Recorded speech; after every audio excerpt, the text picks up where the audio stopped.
So today's lecture, again, is on teamwork. I want to highlight just a couple of points before we have our guest speaker talk.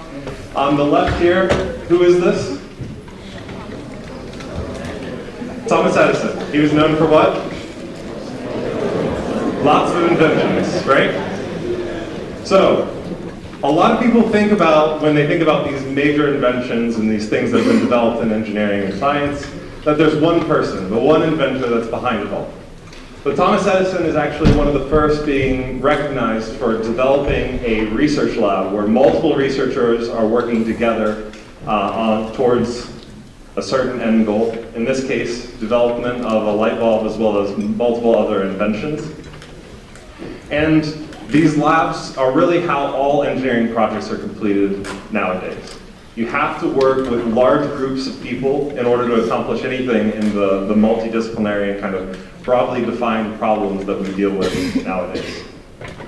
So just a quick question to get a sense of how many of you are aware of what's going on right now. How many people do you think work for Tesla? Anyone throw out an idea? 10,000? 50,000? So it's around 45,000 people work for Tesla. Now they're deploying and developing the next fleet of electric vehicles. Please quiet down. But keep in mind, Elon Musk, in order to accomplish these tasks, has to manage large groups of people. Any guesses as to how many people work for Amazon right now? 200,000? 500,000? It's actually around 3/4 of a million. So Jeff Bezos clearly does not interact with every one of those. He has a team of people that interact with teams that work underneath them. So keep that in mind as we talk about the rest of teamwork and why it's important for you. There is an accreditation agency for all of the engineering programs in the United States, and these are the 7 criteria that they expect everybody who leaves after 4 years of studying engineering are capable of accomplishing. 3 of them heavily deal with collaboration and teamwork, being able to communicate effectively, being able to consider all different global and societal perspectives, taking advantage of all the different perspectives that are on your team, as well as explicitly stating the ability to effectively work on a team, setting goals, and then meeting deadlines. You also, when we talk to managers who are hiring you, or the ones that are going to be hiring you for internships and careers, of the top 10 things that they're looking for in new engineers, of course, technical skills is at the top, but the next 3 all deal with teamwork, communication, and being able to collaborate with others. And that's why we're devoting an entire lecture to this today. What we want you to develop over the semester is a teamwork mindset. So if you've heard of the difference between a growth and a fixed mindset, this also applies to the teams and the organizations that you work for. A fixed mindset is that your current abilities, your current team, the way that it functions is fixed in the way that it is. There's no way that there's chance for development, no chance for growth. Whereas a growth mindset is that everybody on the team is in a process of improving their personalities, improving their ability to contribute to the team, and taking advantage of that growth mindset and having grit, being able to work through complications that you run into, is really essential to success in a team. What you want to avoid is a concept called groupthink. This is the idea where one leader on the team dictates everything that happens. So if you ever find yourself making decisions as a team and everybody's relying on the one person to continually come up with the ideas, you're not taking full advantage of all of the different perspectives and the different skill sets that people have. So this quote from Alfred Sloan, who's a previous CEO of General Motors, hits on that effect of, you cannot, if you ever run into that situation, take a break, let everybody go back and think. Some people need some time to think about their ideas, and then come back the next day and have everybody share their best ideas so you can really take advantage of the team. And a few things about leadership just to consider. Make sure you try to understand different perspectives. Somebody might come in with Lego EV3 experience in the past, but try to understand somebody who maybe has a little bit less experience but can really contribute to ideas for the team. Whenever you make mistakes, indirectly bring it up when somebody else does, but whenever you acknowledge it immediately, it sets a precedent for the rest of the team to say, I made this mistake, this is how we're going to move forward. Indirectly bring up, by asking leading questions, other people's mistakes. So if you see something that they did wrong, ask them a question that says, maybe we could do this in a little bit better way. Have you considered this idea? Rather than just calling them out on it, it'll bring them into the idea of working as a team much better than if you're just ordering people around. When people do hard work or they come in over the weekend to do extra work, make sure you compliment them. And also, throughout the semester, these projects are quite large projects. That's why you're working on them for 10 to 12 weeks. Sell your ideas in parts. Break them up into little pieces. Don't try and sell your grand scheme ideas in the very first week. Try and make it digestible for the other people that are on your team, again, so they can provide input and don't feel like they're just being told what to do. So some teamwork resources. Next week, you'll be assigned the teamwork agreement assignment, and in the milestone 1, you're going to be presenting on how your team is not going to complete the project, but how you're going to work and function as a team, including your communication methods. Are you going to use email or Slack? Meetings, how often you're going to meet, how you're going to deal with differences of opinions, break up responsibilities and workloads. This contract will be used if there are any issues throughout the semester. The recitation TA and professor will sit down with you and talk to you about what's happening on your team.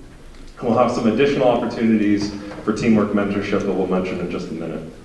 But please contact your recitation professor and TA as soon as problems arise. There's very little we can do in the 11th week of the semester if you tell us that the team is not functioning or someone is not contributing or someone is doing all the work. So let us know as soon as something happens. And some software you should be using this semester. Make sure you take full advantage of Google Drive for sharing all documents. I also recommend just email everybody on your team every file that you finish with at the end of the day. This is your program, your CAD drawings. Make sure everybody has the final version that you've worked on. You can also use things like Fusion 360, which is collaborative CAD software, so you can actually work on assemblies separately in remote locations. Slack is a great teamwork messaging tool. You'll probably be using this in a variety of different ways throughout the next 4 years here. When it comes to time management, I do recommend put everything that you have to do into a Google Calendar. And if you're having a tough time finding meeting times that work with all of your schedules, wintomeet.com is a great survey tool to find the best possible time to meet. And I'll pass it off here now to our guest speaker, who I'll introduce in just a second. But here are 2 links that she'll be discussing where you can actually go and assess how you perform well on a team, as well as how to go about teamwork interaction this semester. So I would like to introduce, please give her a warm welcome, Doris Schultz.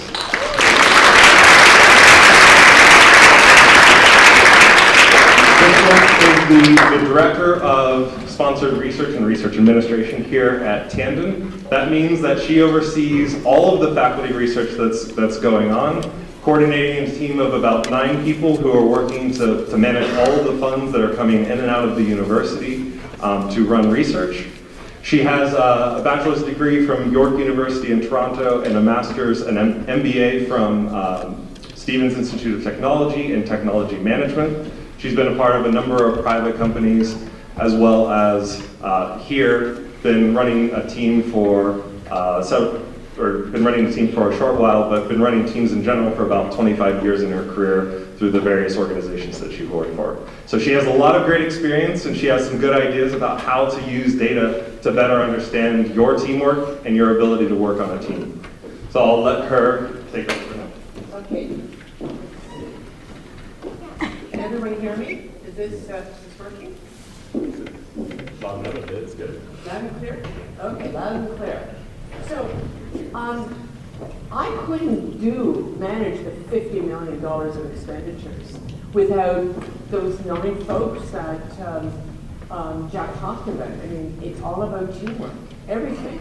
And as engineers, you're going to be working collaboratively with other engineers, and you have different disciplines. And when I was working with systems engineers, the one domain that would always be the fatal flaw was the human capital dimension. So they would solve the electrical problems, the computer engineering problems, and connect the systems. But it was the human capital dimension that they said, so what's how can we fix this? And oops, wrong one. So I'm going to be talking about that human capital dimension of engineering. That's really part of a systems engineering approach and how we can actually use data and other developmental tools to slowly chip away at that. And I wanted to share with you that over the years that I've been working this, I've interviewed a lot of people and brought teams together. And I hear the same things when I interview people. I hear, I love what I'm doing. And I also hear, like I'm sure all of you are thinking as you're preparing yourself, I want to make a difference in this world. What I do, I don't just want to go to work and get money. What I want to do will make a difference. But the reason that at least 60% of the people leave where they are is because they don't get along with somebody. And I'll mention later that the reason many people get fired is not because they don't know what they're doing, it's because they don't get along with somebody. So this human capital dimension will be a cornerstone for you making a difference in whatever field of work you're going to be studying. And it's critically important. So a team is a group of people working on a project, right? So we have different structures. This is a hierarchical structure, but we have also these other structures. And you're going to find yourself in a lot of different situations. But what I'm going to suggest to you is that if you start embarking on understanding how to put together teams and how to actually build good teams, you will make a difference just by virtue of your knowing this. And that would be a really cool thing to do. So what I'm going to be looking at is 3 data sets. And so what we do is we put teams together that have complementary skills and sets. And we either maximize we want to maximize their capabilities and minimize the weaknesses. So part of identifying that is most people rely on intuition. It's almost like the old way of teaching people how to swim is throw them in the deep end and either swim or sink. It's a little bit like teamwork too. What I'm going to suggest is that there is a process, and I like looking at things as a chip away process. You start, you keep chipping away at it, and eventually you get it done. So we have this area here is data. And we need to define a role. How do you fit into the team? Which role is it? And I'll mention how there are different roles, and lots of people have done lots of research on this, but I'm going to focus on one. How do we identify the fit? And that is how you interact and how you understand the dynamics. So how are Jack and I going to get along? If the more we understand that and the more we take ownership of that, we'll succeed. Then on top of that, there are actually skills. So I ask people when I interview them, and everyone puts on their resume, I'm a great collaborator. So I say, so just, share with me 1 or 2 skills that you think you have that make a good collaborator. And invariably they say, well, I get along with people. And I guarantee you, that's a good attribute, but that's not a skill that you need. But most people don't dive deep in how can I develop the actual skills that will allow me to be, whichever team I find myself in, I'm going to be able to fit in. And that's what's going to differentiate you from all the other thousands of engineers graduating in 4 years' time. So, you're going to be studying what's a group versus a team. And a team actually has an approach and a methodology attached to it rather than groups of people. So we're a group here. But if Amy, Jack, Chris, and I form together, we're a team. But how would we start acting like a team? And that's what I'm going to be talking about. So the first thing I'm going to talk about is how do we define our roles. And the data set that I use, and there's a lot of them out there, was developed in England by a researcher. And it's called Belbin. And it basically says that roles are a subset of behaviors, and they developed a tool that has algorithms based on analyzing these different attributes and creating the roles. And this model says there are 9 roles which are subsetted into 3 sets. So it's data that we subset. So, and any one person can only fit into, 1 or 3 of these. So for me, oops, here I go again. One of mine is a plant, a coordinator, and the third one is a completer finisher. So what does that mean? I just happen to have one of each of the quadrants, and that's just maybe a good fluke to have. So what you have is people who bring different capabilities to a team. And you need each one of these capabilities in order for the team to resonate. So you're going to be in teams of 3 or 4. And for your team to succeed, you're going to have to apply methodology to that of how you're going to assign the roles. Is it going to be eeny, meeny, miny, mo? Are you going to pick a name out of a hat? How are you going to do that? So if you have a systematic approach, I guarantee you, your team will outperform any team that just does it by happenstance. And they've done studies where they've looked at really, really smart people getting together, so they have the capability, but they don't have a team analytical structure. And the folks that have the structure outperform the smart team every single time. So the structure is important. So in this data set, you have people who will come up with ideas, which is this person.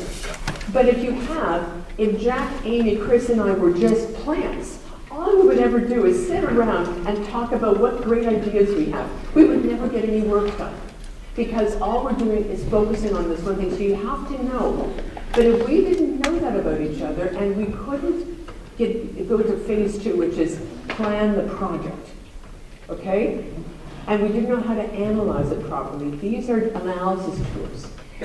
On a team, we need people who actually evaluate the choices. So we have 5 possible approaches, or 5 possible choices. Which one do we do? We need people who really understand certain elements. So I need to program. I'm a specialist in computer programs. So you have specialists that's all they do. You need folks that drive things through to the end. So you need somebody who says, okay, fine, you guys, we're 2 weeks behind. Let's get with the program. Let's get things going.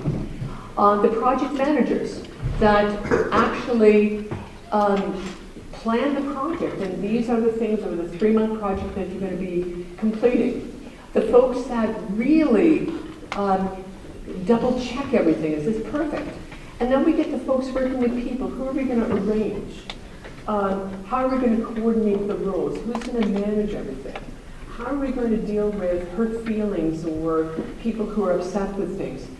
Who are the ones who like facing the outside world and bringing the resources? Hey, we need these 3 things. Oh, I know somebody over there that we can get it from.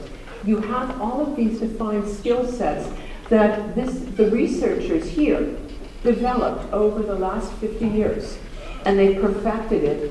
And I've worked with this. It really works. It really does work. And it really makes a difference. It also has a matrix that the 4 of us completed the profile, they have a program where it can interrelate the combinations. So let's say I'm not the perfect fit, but we brought in you. You would be the perfect fit. All we do is, how do we create agile teams? And Amy's going to be talking about agile teams, and the only way is if you know data, because you don't know what's in people, and people often don't know themselves. I worked with a guy called Fred, and Fred was in his 50s, and one would think, well, by the time you're 50, you should know who you are, right? You've lived with yourself, you've had all of these experiences, a very smart guy, very responsible. And he kept doing the stuff that his supervisor gave him to do, but not well. And his supervisor at the time, before I came on board, said, oh, we have a problem with Fred. And I'm thinking, I think the problem is that Fred's doing work that's not in his sweet spot. It's not one of his top 3 preferences. Turns out that Fred was a completer finisher and a specialist, and they wanted him to be a monitor, evaluator, and a coordinator. And he failed at that because he was so far away from that. So when we recalibrated his job so that he did what his strengths, his DNA strength allowed him to find it, he just excelled. And 1 year he was the person who had performance reviews. The next year he was the star performer just by helping him understand. And you would say, well, why didn't he say no? People don't say no in the workplace easily. You do what you're given, and sometimes with dire consequences. But if you have a supervision, a manager, a coordinator that understands this, or if you understand this, then you can say, no, my sweet spot is this. I don't want that promotion. This is where I need to be. So I often hear in interviews, well, I want to be a manager. Why? Well, that should be my next career growth. Why? Well, that's what everyone else does. Why? So you have to know yourself, and this will help you. So a big part of this is know thyself. So Myers-Briggs, who's heard of Myers-Briggs? Yes. So Myers-Briggs is developed with a concept that was initially developed by Jung, who is a really smart guy, and further developed in the about 100 years ago, a little less than that, by two folks, Myers and Briggs, to develop this mathematical matrix. And so this is what the Myers-Briggs is. It talks about preference and style. And the preference and style is really important because it helps you identify fit along four quadrants. What it's not, it doesn't say are you able or not able. And it doesn't provide an excuse for behavior. It doesn't explain why somebody will not meet their goals on time. But it does give you, and I'll explain the preferences. So the key elements is that we are hot-wired, but Jung said the whole issue of this is know where you are, and you want to be on the median line. So here we have 4 different areas, which I'll go into detail. And so let's say that this is the median line here. Oops, wrong one. Let's say this is the median line right here. And this is an extreme introvert and an extreme extrovert. Now, you can choose to be here and decide today, even though I might be an introvert, I will choose extrovert qualities in order to fulfill that. So, I'm really an introvert.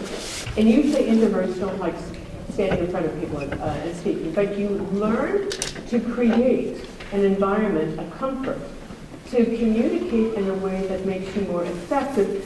Doesn't mean that I'm not an introvert. It means that I choose today, for this 30 minutes, not to be the classic introvert, okay? So they developed 4 quadrants of how you direct your energy. Do I get energy from being in crowds, or do I get energy from being alone and study? A wonderful researcher wrote a book called Quiet. And she basically said, the world is populated by introverts but run by extroverts. So we create spaces and profiles, so the whole open office concept is assuming that you will be happy being an extrovert. And because extroverts would thrive in an open office, introverts will not. One of my colleagues went from an open office to a closed office. And that's when he said, that his lights were down. I said, why are your lights down? He said, because I haven't, bright lights bother me. And he was under bright fluorescent lights all the time. So I said, how did you manage? He said, it was tough. Then his door's closed a lot. I said, your door's closed a lot. He said, yes, because sound disrupts me. And in this open cubicle, people were always talking. I said, how do you deal with it? He said, it took a lot of my energy to deal with it. So we have to understand who we are in order to create the spaces that will make us thrive. How do you take in information? Is it by analyzing, or is it by, just kind of throwing yourself out there and thinking? I mean, jazz musicians operate in this space, right?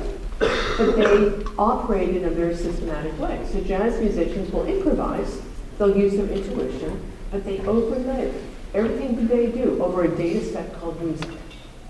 If they didn't know music, if they didn't know how to read music, if they didn't know harmony and rhythm, they would fail in their improvisation. So this works if you know you're a specialist also. Thinking versus feeling, how you make decisions, and how you orient yourself. So we're going to talk about introversion and extroversion. So here, introverts, if I say to Amy, so Amy, what do you think? We need to make a decision on which course to teach first. Would you rather do this or that? If Amy's an introvert, guess what she would say? Anyone? Let me think about it. If she was an extrovert, she said, oh, first one. That's that's classic. And if you know that about yourself, then you can manage other people.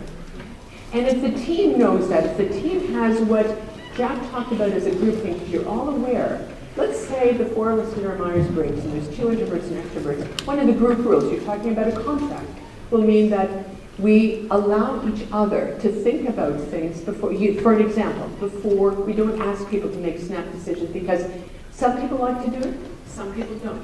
And it's to thy own self be true. Sensing versus intuition, how we perceive data. So people either perceive data through focusing on the details, so I like to see the details, or I like to see the patterns. Both quite differently. Thinking and feeling. It's, do you prioritize on facts? Do I want to apply objective standards? Do I, have a system? Or am I a little bit flexible? Can I see the bigger picture? Can I integrate more empathy? Not that empathy is not important in either, but there is a preference that is out there. And to understand that, then you won't be upset if somebody's in a business like. You can say, well, let me, think about it. I hear it better if you can see how I feel about it. Or you can introduce things like that. And the last is judging and perceiving, where how do you get energized?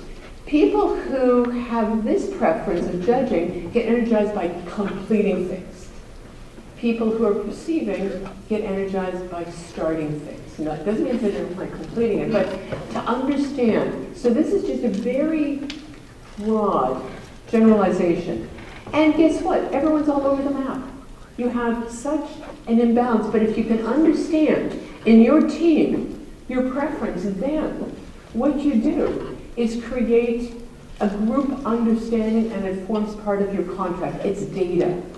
It doesn't tell me, do I like, what team do I like, what color do I like, it doesn't tell me anything about me, but it tells me how I order the world in order to help organize. And the teams that understand this show a great deal more empathy towards working as a team, combined with the first one.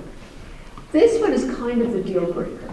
So you've all heard about emotional intelligence, right?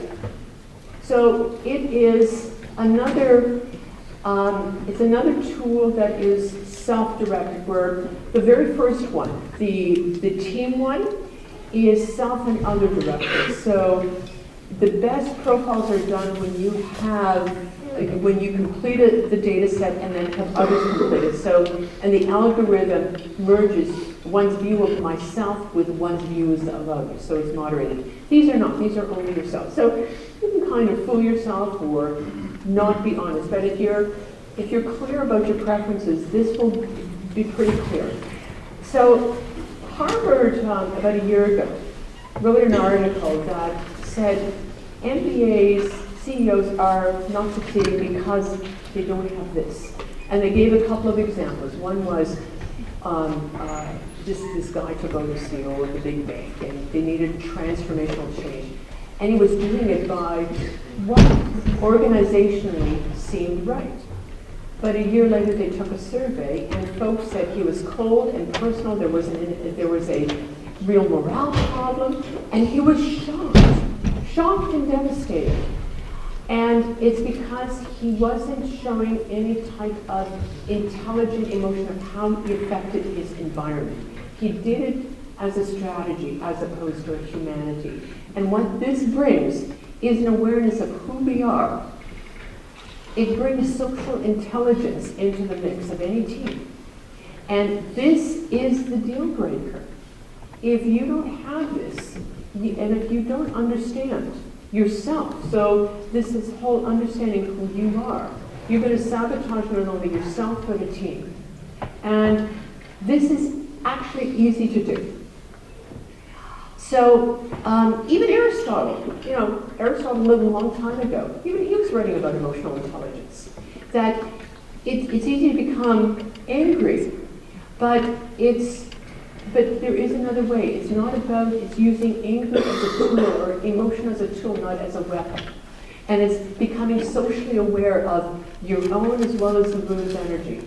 So if I went to Jack's office and he had steam coming out of his ears, and I didn't recognize it, I would not be socially aware of what's happening to others. If I came in and I was nervous and sweating, and he didn't notice it, and I didn't express it or were aware of, I'm really nervous, I don't want to be here in front of 260 20-year-olds. I mean, this is a really nervous thing. How would he deal with it? So I have to own mine, he has to own his, and we have to be perceptive. And if the more we do that, we then become a force to be reckoned with. And if we don't do that, you may be the best engineer in the room, but the last person chosen for the team because nobody can get along with you. This is what the getting along with you is going to be all about. And these are teachable things. So it's basically in two quadrants. Am I self-aware? Am I managing it? Am I aware of others? How can I manage those relationships? So I shared with Amy and Jack yesterday that months ago I was in a meeting where I had effected massive change in this organization, and this one person was angry about it. Angry, furious. And he spent the first 15 minutes trying to get me angry.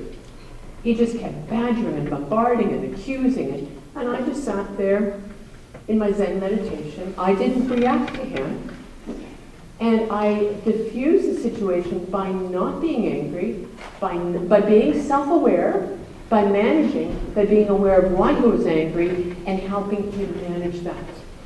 And at the end of the meeting, he apologized for his explosiveness. If you can learn those skills, you will be a friggin' force in wherever you go. And the work you do will have a chance to make a difference because you will always be the first person they will choose for a team. Because you manage your state, and we can help you with that. So then the last thing is when we talked about there's data sets, the 3 data sets, Myers-Briggs, emotional intelligence development, and then collaboration.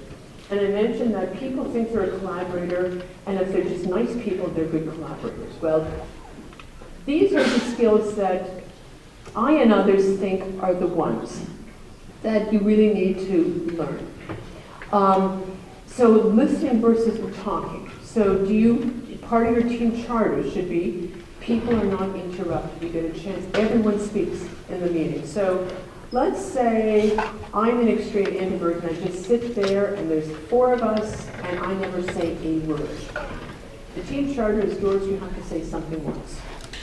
If not, somebody's going to say, Doris, what do you think? And then nobody says anything until I say what I think. This is listening and not talking. And how many times do you listen to somebody and you're already responding in your head? That's not listening. That's not active listening. Years ago, I wanted to teach myself listening and empathy. So I volunteered at a distress center. And there they got calls from the community about people who just needed to talk about whatever was distressing them.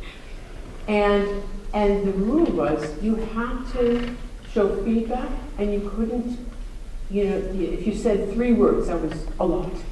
So active listening, you could ask pointed questions. And it was the greatest experience in learning active listening, feedback, and empathy that I ever had. These also are great for conflict resolution. These 3 skills, Jack talked earlier, the core capabilities, is how do you resolve conflict? How can I resolve a conflict if I don't hear the problem? How can I understand the conflict if I don't see it from their side? Practice empathy. How do I learn more about feedback? So if Jack comes to me and say, Doris, I have a problem with how you just presented today, I would say, well, tell me more. You know, what is that problem? This is feedback. Well, you spoke too loud and too fast. Okay, that's really good feedback. So how much do you think, you keep asking, tell me more. And you learn the art of feedback because it is an art. How to both lead and follow. That's what you're going to be learning in your teams. How can you be a good leader? And what is a good leader? And how can you be a good follower? And sometimes being a good follower is if the group makes a decision, you all agree. That's a decision and you don't undermine or sabotage it. Unless we agree on another process. How do you speak with clarity and avoid abstractions? And sometimes if we're subject matter experts and extreme introverts, we'll go on and on and on and on about the technical details, right? But we'll never communicate. And so how to be able to do both, be really clear, and how to have win-win. So having win-win, listening and empathy also makes a good negotiator. And everything you do in life is going to be a subset of negotiation. So these skills will not only allow you to be a better collaborator, but also help you with the team attribute of conflict resolution as well as negotiation. So we're going to, I think, put on some voluntary seminars at some point in the next month or so, which you're all, you can call me with anything. And I'd like to leave you with a story. So you have to approach things as a team, but also with a mindset of what your capabilities are and others. When I was in my 20s, my father came to me and he said, if you invest in the family home and build a second floor on this house, you can own this house. I said, sure, no problem. So anything's possible, right?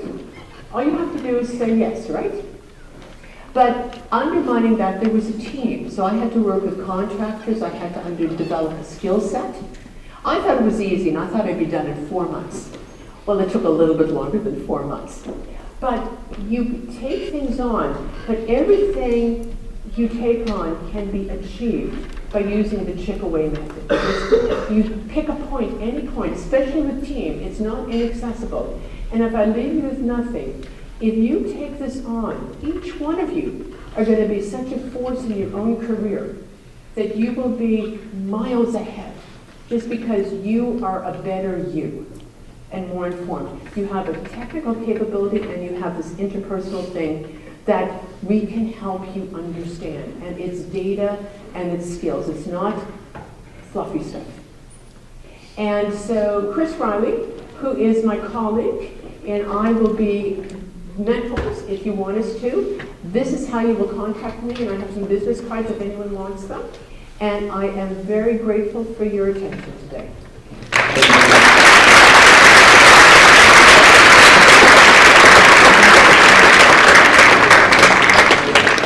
Okay, so now for the next part of the lecture, we have a number of very professional actors who will be coming up on stage in a minute. The actors that are acting out these skits are EGTAs.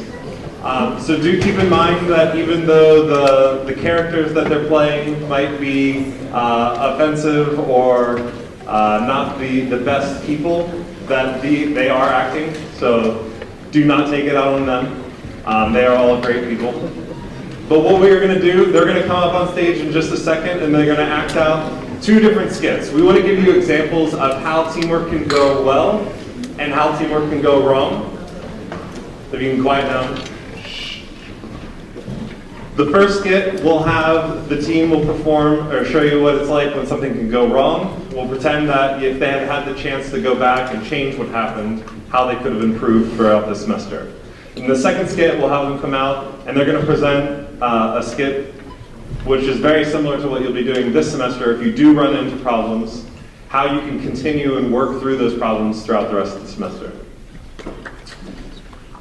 So, if you can come out for the first skit.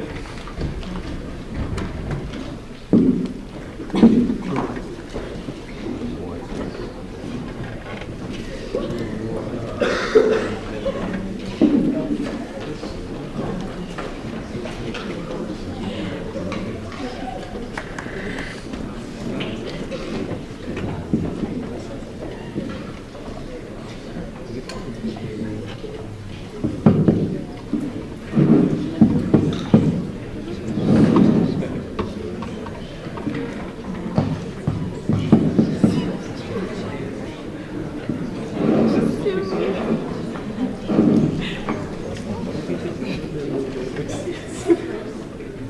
is Ben? We can't get started without Ben. Well, what are we? Nothing? I guess not. We have the kid. We can start without him. No offense, girls, but I highly doubt that. Say, what are you doing after this? Want to get tacos? No thanks. I told you I have a boyfriend. Just because there's a goalie doesn't mean you can't score.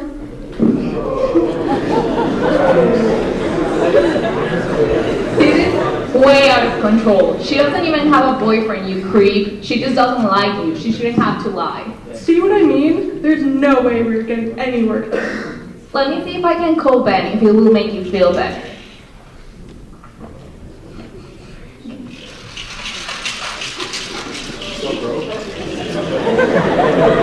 This is the literal worst. I can't even. So, are you finished? Nah, bro, we didn't start without you yet. No. Let's do it. Yeah, let's knock it out. Here, let's put this here. The wire. I think it attaches there. Hey, can we get some help over here? Hi, I'm Aditha. What do you need help with? Oh, we meant help from a TA. Thanks, so sweetie. I am a TA. Sure, okay. Do you know how to use Mindstorms though? Yeah, I do. It's part of my job. So, getting back to the point, just ask me the question you want to know. Like the motor's not working. We can't let these boneheads take over. I remember this time in high school when I was in a group with 3 other guys. They made me do all the non-technical tasks, like making the PowerPoints and Microsoft project scheduling. The best part was that none of them have ever even coded. At first, I just let them do their thing, but in the end, I taught them how to code and it worked out great. I don't want to get stuck doing the boring parts, so we better find out what they're up to. Okay, let's go. Hey, so what are we working on? Okay, so here we have a Lego kit with a microcontroller. This is known as a CP2. It takes scripts that we write in a laptop with this keyboard, and it uses them to follow instructions on the course. Well, actually... Okay, well, 1, none of that was right. And 2, do you think we're idiots? You asked me a question, and I answered, I'm sorry you're so upset. You're the one who was late. You don't get to talk down to us. Your lateness and mansplaining are the reason why we're so damn late with this project. Yeah, this has been going on for 3 weeks! What do you mean? I think you should try to listen to them. It looks like they know what they're talking about. You guys are treating us as if we are inept. Do you guys know that both Kayleen and I have previous coding experience? I guess you wouldn't have known that because you're too busy trying to get a date with us, instead of getting to know our technical skills. But I wouldn't expect much more from someone who's clearly sexist. Whoa, it's not sexism, it's just my opinion. I think you're cute, and that's much more important to me than your coding experience. Cause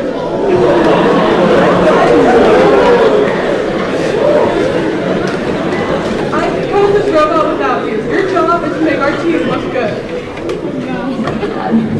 Eileen's right. What you're saying and doing is sexist. Ever since I got here, it's been happening. Just because I'm a woman doesn't mean you can treat me any differently. Maybe if you viewed us as equals instead of as other props for this project, we wouldn't be so far behind. Yeah, you really should think about the way you talk to people. Don't think you're in engineering school and this is not going to be your last group project. You're going to have to do a lot of these coming on, and if you are like this and you aren't respectful, you're going to get nowhere in this industry.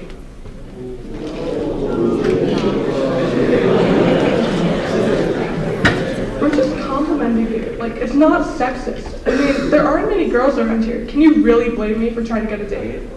Yeah, girls, you should be grateful. Don't you like getting attention? 5 minutes left. Mall shop is closing in 5 minutes. Everyone do your final run if you're going to get the benchmark. Oh no!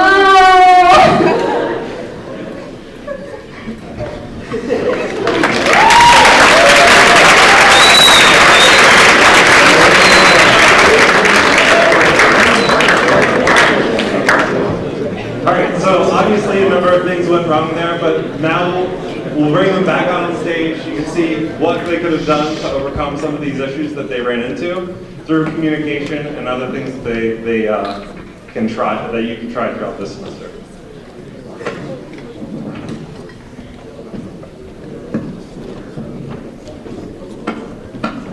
Hey ladies, what's cooking, good looking? Actually, can I tell you that you make me feel uncomfortable? I'm your lab partner, and what you're saying is inappropriate. I would appreciate it if you treated me with respect. We should treat everyone with respect. Oh, okay, I'm sorry. I'm just not used to being around women. I went to an all-boys school. Where I'm from, I was taught I could speak a certain way to a woman, and it'd be okay. Now that I've spent some time in the city, I realize I have to treat all women with respect. Where are you from again? Upstate New York. No, I mean like, where are you from? I'm American. I'm from America. When you look at me like that, it makes me feel like I should be from somewhere else because of my skin color. Jeez, calm down. Okay, sorry, I didn't realize. I feel like you did. Anyway, you're an adult and you should know how to act around women and respect boundaries in the workplace. And Kaylee, you need to respect people's identities and not make assumptions. Got it. Where is Ben though? He's always late. I wonder what's wrong with him. He said something about problems at home. Oh, I have no idea. Shh, here he comes. What's up, bro? Did you finish the project schedule by any chance? No, I didn't get to it. My be. Is everything okay? I'm going through some problems at home. One of my family members is really sick, and my mind isn't really focused on the project. It feels pointless to be working on a silly Lego robot when someone I care about is stuck and alone in a hospital. Everywhere you go, your life goes with you, and that can be overwhelming when there's so much going on. Sorry, dude. We're here for you. Have you tried reaching out to the Wellness Center? The phone number's on the back of your ID. 212-443. We can take over your part of the project if you want. That's not really fair to you all, and I want to do my part. We understand, but your family is important. Hey everyone, how's it going here? Yeah, we actually have a question. What should we do if one of us is super swamped and doesn't have as much time to stay at school all the time? Luckily, there's this magical thing called Google Drive, which allows you to collaborate on documents, presentations, and other files. So this way, no one person's in charge of one part of the project and everyone can access everything at all times. Also, if you have time commitment issues, you can download Fusion 360 on your laptop and then you can work on the logo at home. Wow, that's a great idea. You're the best TA ever. I'll definitely mention you at the end of the semester EG survey. Maybe you'll get a raise. Would you want to go out with me later? Let's get tacos? Excuse you, as your TA, that would be inappropriate. Remember that the TAs are your teachers and you should treat them with respect. Oh, yeah, of course. I'm sorry. Right. Anyways, thanks you all. It means a lot. Oh my 5 god. minutes. Oh my god, can you imagine if this were the last day and we weren't done? I can totally see that happening. What a disaster that would be. Can we make a plan to get everything done for the benchmark? Imagine if things got so tense that Kaylin slapped Chad. Hilarious. But yeah, we have practiced coding from high school. Let's get started. Alright, now what we have to do is make a series of commands for the robot. Then we will take that program from Mindstorms and download it onto the EV3 brick. This will... Dude, I got it. I got my first Mindstorm Skit when I was 6. Yeah, I think maybe we should be a little more cognizant about what we say. Okay, got it.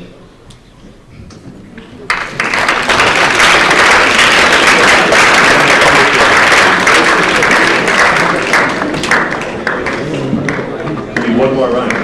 All right, so that is the first group, a chance to, if you could go back in time, make corrections for what you've done. And obviously the TAs who have written the script have incorporated some things that they think that you should know about. So this second group is slightly different. Now, this is going to be like what's happening this semester. Things might get rough, but you're going to have to work through it. So if I can bring the group back out for group 2. pay attention to some of the issues that come up in this particular skit. We just need your ID.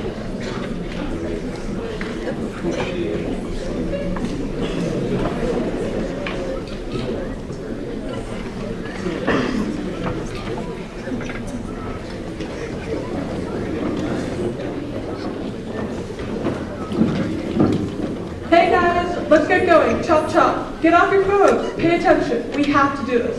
Okay, so I'm gonna build another robot. Pooja, you do all the presentations and PowerPoints and cost estimates. Kaylin, you help Pooja with that. Ben, you do whatever. I'll do the rest. It's Tanya, not Pooja, and you're gonna build and code the whole robot? How will we help me open that then? You could be his cheerleaders. I can help with the coding. No, that's okay. I got it. They're just Legos. How hard could it be? Have you seen the courses? Mars rover has a mountain on it. I think you can do that by yourself. I'll just design and 3D print a ramp to get up it. Oh, I've actually used Fusion 360 before. Maybe I could. Yeah, I got it. Are you sure? Yes. What about the project schedule? I can do that too. Okay.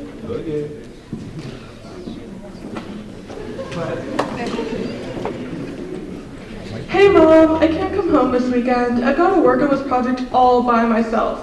Tell Dad I'm sorry I can't come to his birthday dinner. I'm sorry, honey. Where are your group members? Shouldn't they be helping you? Are you doing all these by yourself? Yeah, can you believe it? It's been 5 weeks and they never show up. They never do anything. They're the literal worst. Well, honey, you should talk to them. Remember that Arduino project you did in high school? Remember how you took charge and all your teammates got mad at you? I know you're an amazing leader, but sometimes being a good leader means stepping back and allowing others the space to participate as well. Remember, little bear, there is no I in team. Yeah, but this is different. Whatever. Thanks, Mom. Oh my God, you're ruining my life. Hey, little bear, need any help? No, I got it. Phil. Hey, I don't know what happened, but it seems like things were going so well, but you never let us help you. We keep offering to help you, but you always say no. You guys would just mess it up. That's not true. We're a team, and you have to trust us with some of the stuff. The coding may seem like a small part of the project, but it takes up most of the time. And we want to be here to help, but we don't know how, and you won't let us. Yeah, there's a reason it's a group project. Fine, you all do it then. I'd like to see you try. Wait, where'd you save the program? What are we gonna do? She didn't share any of the code with us. We have to start all over now. I wish we just used the Google Drive like the TAs told us to. I really can't get a bad grade in this class. I put my whole GPA in jeopardy and I could lose my scholarship. I have to maintain a certain GPA to go to school here. What am I gonna do? I have to get an A. It's okay, we'll figure it out. The Google Drive would have solved everything though. So what should we do now? Maybe we should talk to our recitation TA and professor. They'll know what to do. This is out of our hands now.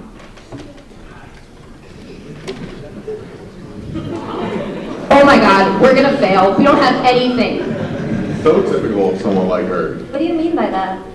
Okay, Kaylee, Sue, Tanya, and Ben, you're up next for your benchmark presentation. But where's Sue? I have arrived, and I uploaded the presentation last night. You're welcome. Hi, everyone.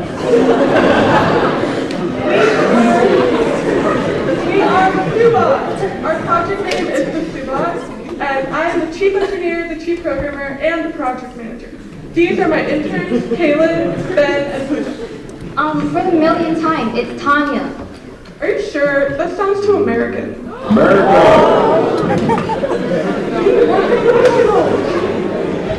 Alright, we have been hired by NASA to create a robot that can traverse the surface of the Mars. That's quite enough, Pooja. And we will use this robot along with an array of sensors to test for life on Mars. Actually, it's Tanya, alright? Really, anything besides Pooja. That's adorable, Pooja. We believe that our company, Sue Incorporated, is the best team for the job because we are all Americans and can therefore be trusted. Some people might say that what you just say is quite offensive. Just because someone isn't from America doesn't mean that they aren't trustworthy. NYU is a diverse and inclusive university that prides ourselves on being respectful and accepting. That's great and all, but can we get back to the project? This is my perfectly calculated cost estimate. And next I have the process plan. And in conclusion, I have created a high quality, extremely efficient, and quite frankly, beautiful robot, the Suba.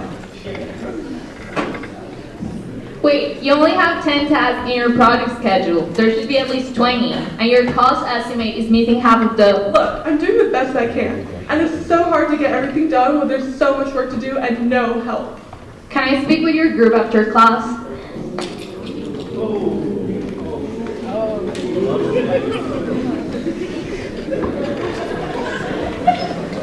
So, I was noticing some tension during you folks' milestone presentation. I can't work with these people.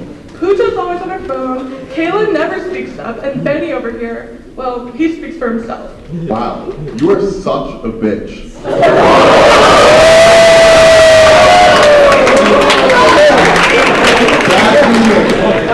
First of all, Sue, do you even know your partner's names? Of course, there's Pooja, Benny, and what's her face? In a professional situation, knowing people's names and calling them by their preferred name and pronouns shows that you value your teammates, which would, in the real world, help your project get funded. No one is going to respect a team that doesn't even respect themselves. Not to mention, it's just basic human decency. Well, I guess I have been kind of rude lately. I have been going through a tough time, but that's no excuse. I've never really traveled outside of New York, and I didn't realize that people would perceive me as offensive. I tried to be nice, and everyone seems to be upset with me. I want to work this out. And Tanya, I truly apologize. There's no reason for me to question your name based on my presumptions about you. You should be proud of who you are. I appreciate you sharing that. It's an important part about going to school. I think it's important to remember that not everyone has your type of personality, Sue. I've been quiet my whole life because I'm pretty introverted, but I just need that push. It really helps when people encourage me and ask me what I think. Otherwise, sometimes I feel like someone else will just articulate what I want to say more effectively than I could. It's harder for me to speak out when some people are rude to me because of my gender. As a woman in engineering, it's hard for me to feel like I have a place. I don't want to mess up and set a stereotype for female engineers. Maybe you can relate to that? Wow, I totally understand what you mean. I always feel like I have to prove myself before anyone can label me. I wish we would have talked about all of this before things got so out of hand. I regret not saying something sooner. I wish I had spoken up about the "only Americans are trustworthy" comment. I think I have a lot to learn. I'm really sorry about my comments. If you'd like, I could take you to one of diversity and STEM programs in the future. That would be awesome. Now that that's been resolved, what do you all plan on doing to fix your project? One person cannot do the entire SLDP. You're right. How about Sue and I work on the cost estimate and code? I can finish up the robot and the CAD drawings. Ben, do you want to help me with that? Okay, I can get started on the project schedule too.